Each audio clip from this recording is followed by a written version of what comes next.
In this tutorial, I'm going to show you how to use the Shapes tool. If you look at this collage, this is just an example, a simple example. I'm going to hide the text. Let's get rid of it. The shape is this turquoise blue-green shape that we're going to make. I'm going to go to my Move tool, and I'm going to go Command H to hide all of my guides. So it's this. Let's delete that background or sort of hide it. It's just this we're going to make. So how do we make shapes, and how can we change the color of them and what they do? So first thing is I'm going to go to my shapes document. It's the same size. I just have a blank document here. The shape tool is right above the hand tool. You click on it. And remember, we have this option bar up here, which is dynamic. It changes with whatever we select as far as tools. Under the shapes, you can click on that little chevron there. And I can make rectangles, I could make ovals and circles, I can make a line, parametric shapes, or custom shapes. Let me just start here briefly. We're not going to use custom shapes. I just want to show you what it is. Click on custom shape, and it turns into a star on the tool. And look up here on the options bar. There's shapes. You click it, and there's a whole bunch of different shapes that you can use. Okay, we're not going to use it, but I just thought I'd show you what it is. Maybe someday down the road you'll have a need for it. In this case, we're going to make a rectangular shape. So I'm going to click rectangle. Okay, and I'm going to just click off the document and click across like so. There we go. The blue box you see is the bounding box. It's the the size of the entire shape. Notice I've gone off the document, so it covers the whole document. If I want to grab the sides of both of this shape, I can go to my Move tool. Okay, I can turn on transform controls, and then I can actually grab a side and snap it to the edge of the document like so. Now you say, sir, you didn't hold shift. No, I didn't, because I'm not working with a particular object here that has any kind of defined size or shape or number of pixels. Shapes are made using mathematics because they're vector graphics. You look over here on the right under the shape layer. It doesn't have the little icon showing a smart object, and it does have another icon there that shows it's a shape. So we can change this shape into anything we want. As long as you're on the layer, select the Move tool and turn on your transform controls, you can change the shape however you might want to. And you're not distorting anything because there's nothing to distort. Command Shift to go back. Okay, so that's one of the principles, is it's mathematically created vector object, vector graphics, so you can't actually ruin it by scaling it. Now, let's go and see what we can do. So you have to be in the shape tool on the correct layer. I always select the layer first, then the shape tool, and up here the dynamic options bar, a fill color. What is that? You see the color chip. Click on it and you've got all these different options. This X here always means that there's none. There's no color at all. And you can see the color disappears. The second one's a solid color, where it's just one color. And that's what we're going to work with. And then we have two other selections. One's a gradient, where something goes from one color to another color. Okay, that's the gradient tool. We'll get into that, but not right now. And then the last one we're not going to use at all. It's a pattern. Okay, so we're not going to use that. Let's go to solid color, chip right here. Now, if I want to change its color, I could click down here, but I've got right now a very limited selection of colors. So what you do is you click in this color chip right here. Click in it, and it opens up what's called the color picker. Okay, now the color picker has three different values that we're going to change. One is the H for hue, S for saturation, how vibrant the color is, and B for brightness, whether it's a light color or a dark, sort of muddier color. Okay, red, green, and blue here on the left, those are the three primary colors for any screen created content, because we're creating the colors using the light from the screen and using pixels. Whereas if you're printing on a piece of paper, you're using ink, which is using pigments to create the color. Totally different process, totally different primary colors. We're using red, green, and blue as our primary colors. Now, if you look at the slider here in the color picker, I can go through the hue. If you look right now on the right here, only the hue is changing. Hue is the actual color. Okay, so let's pick something more attractive. I'll pick something like that, a kind of a lilac purplish color. So this is the hue, and only the hue changes. And then what you get up here, it's hard to see right now. I'm just going to drag it down. There's the little color selector right there. It's that circle. Now, if I drag it to the left, pretty much only saturation should change. If I move it up or down a little bit, brightness might, but my goal is to just keep it as straight as I can and just drag it to the left, and the color is becoming less saturate. S for saturation, meaning less vibrant. Okay? Sometimes vibrant colors are hard to work with, so I'm going to bring some vibrancy back. There. Now, the other setting, B for brightness, we can add black to this color. I'm going to try to drag straight down.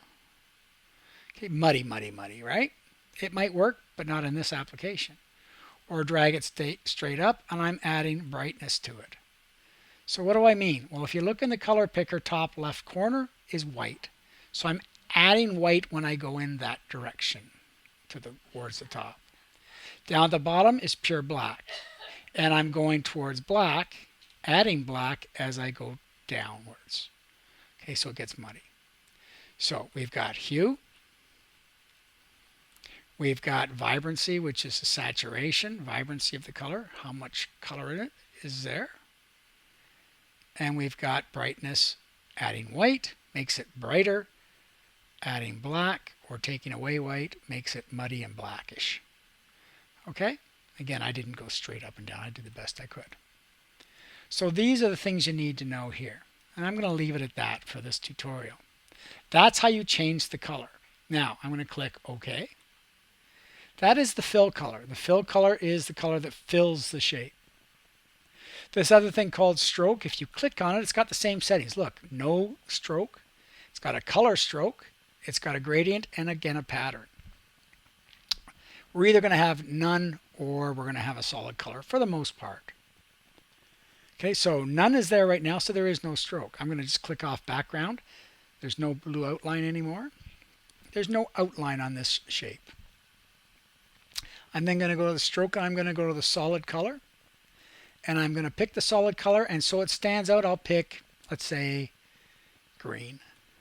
Okay, so I've now told this colored chip I want it to be green. I could also do it over here by selecting it here. Okay, so watch the color up here under stroke, and it'll change as I change the hue. So there's two ways to do it. The reason I did it with the color picker the second time is there's not that many color options here. Okay, so now let's see what we've got. I'm on the background layer, so I'm on the wrong layer. I've already done the wrong thing, correct? So I've got to go back to the shape layer. Let's add a stroke to that. Let's add that green single color stroke. There you go. And it's green. Good. And now you can see it. The reason I was on background, I clicked off to get rid of the blue box around the shape. See? So green stroke. Strokes can be, let's say, ugly. Not always, but often. So we typically don't use strokes.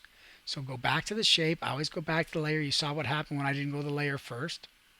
I goofed up. That's okay. You'll goof up many times just like I do. Go back to stroke and turn it off. There we go. Okay, so no stroke.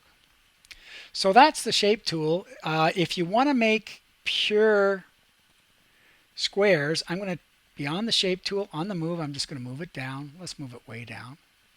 Okay, I'm going to make another rectangle, but this time I want it to be square. How do I make a perfect square? You click drag, and then as you're doing it, hold shift, and you'll get a perfect square. See that? Let's change its color. Go to the shape tool, go to the fill color, and let's make it orangish, like this.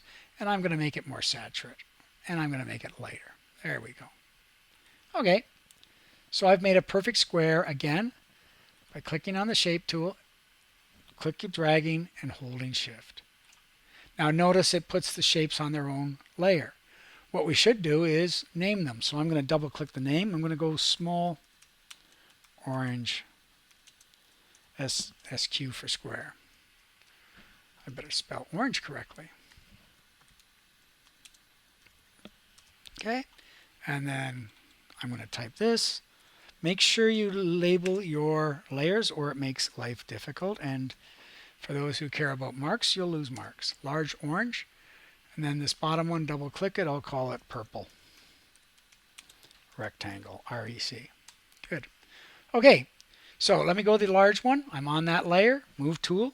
Shortcut letter V. Move it out of the way. Okay. Go now to the small orange. I can go over here. I can right click. Pick the small orange layer. I'm on the move tool. And I can just move it down. Okay. Let's deal now with ellipses. There's an ellipse. If I click and drag, there's an ellipse. Not a circle, just an oval, sort of egg-shaped shape. Go to the shape tool. Make sure you're on the right layer. Shape tool. Color. Let's make it this color here. Cyan. I've just picked it from down here this time. Okay, again, still no stroke. Let's give it a stroke just for fun. Stroke, let's make it a solid color. Let's pick, let's pick the cyan, but I'm going to actually double click. I'm going to make it a darker version of the same cyan. Maybe a lighter, I'll make it a darker version. They kind of go well together. Okay, so I've got the lighter fill color inside and the darker stroke. Same hue, but just a darker version of it. Cool, right? I'm on that shape. I've got to double click it. I'm going to call it oval. Enter, there we go. Move tool, letter V, move it down. There we go. Let's make a perfect circle. Click on the ellipse tool. We won't worry about color right now. We'll just drag it out. Now again, what do we do with the rectangle? We held shift. See how it's making a perfect circle? Perfect. Let's go. Let go. Let's go to the shape tool. Let's get rid of the stroke this time. Let's change this color totally. Click on the color chip. And let's make it a, what color don't we have? Deep blue. How's that? Okay. And I can again drag it, make it a lighter, a more white, lighter, less saturated blue. And I can make it a darker blue.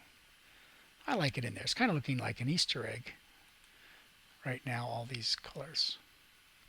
On the shape tool, click on it, call it blue circle. Enter, and there's your name. Move tool, letter V, gets us there. We're on the right layer, and let's just put it down there. So that's primarily what you're going to be doing with the shape tool, is making rectangles and circles or squares and perfect circles or ovals. Okay, that's how it works. You make the shape you want first, and then you can always go and give it a color later if you're on the layer, on the shape tool, and then pick the fill color. Use the solid color, use the color chip, opens the color picker, and then you can go from there. Okay, in a nutshell, that's a quick little lesson on how to use the shape tool in Photopea.